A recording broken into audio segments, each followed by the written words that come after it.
Hi friends, இன்றைக்கி நம்ம சேனலில் மசாலா பொரி எப்படி பண்ணலான்றதை பார்க்க போகிறோம். இது வரைக்கும் நம்ம சேனலை சப்ஸ்கிரைப் பண்ணாமல் இருந்தீங்கன்னா கீழே உள்ள ரெட் கலர் சப்ஸ்கிரைப் பட்டனை கிளிக் பண்ணிக்கோங்க. கூடவே பக்கத்தில் ஒரு பெல் பட்டன் இருக்கும், அதையும் கிளிக் பண்ணிக்கோங்க. வாங்க வீடியோ பார்க்கலாம். இப்போ பார்த்தீங்கன்னா ஃபஸ்ட்டு தேவையான பொருட்கள் என்னன்றதை பார்த்துடலாம். கடுகு உளுந்த பருப்பு சேர்த்து 1 ஸ்பூன் எடுத்துருக்கிறேன்.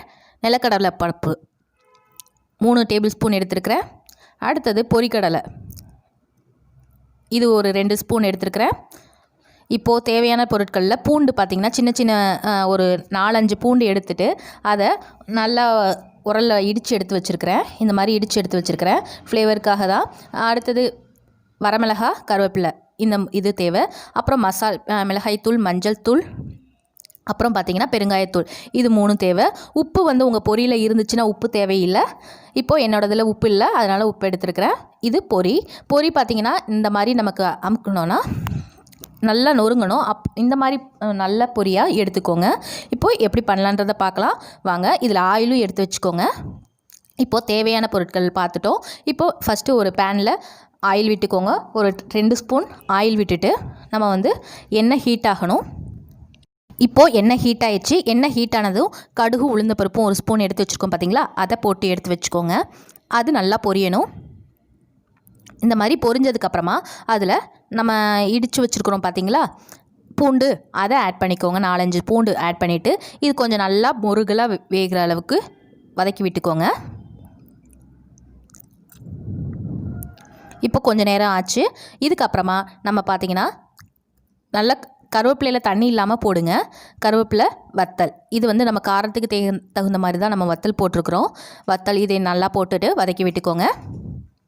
கொஞ்சம் மீடியம் ஃப்ளேமில் வச்சுக்கோங்க. ரொம்ப ஹை ஃப்ளேமில் வச்சிங்கன்னா உங்களுக்கு கருகிரும்.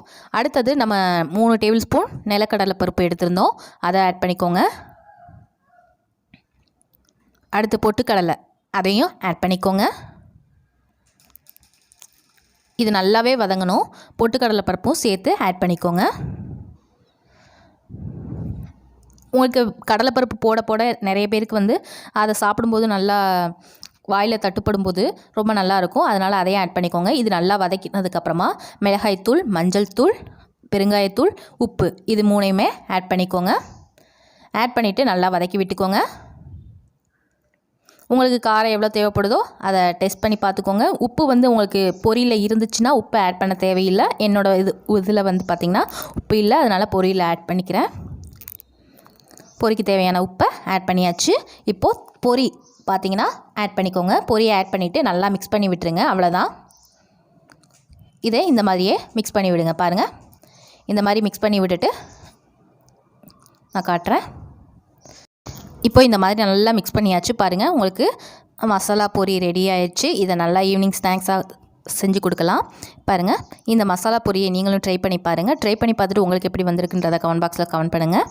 இது வரைக்கும் நம்ம சேனலை சப்ஸ்கிரைப் பண்ணலாம். கீழே உள்ள ரெட் கலர் சப்ஸ்கிரைப் பட்டனை கிளிக் பண்ணிக்கோங்க. கூடவே பக்கத்தில் ஒரு பெல் பட்டன் இருக்கும், அதையும் கிளிக் பண்ணிக்கோங்க. Thank you so much.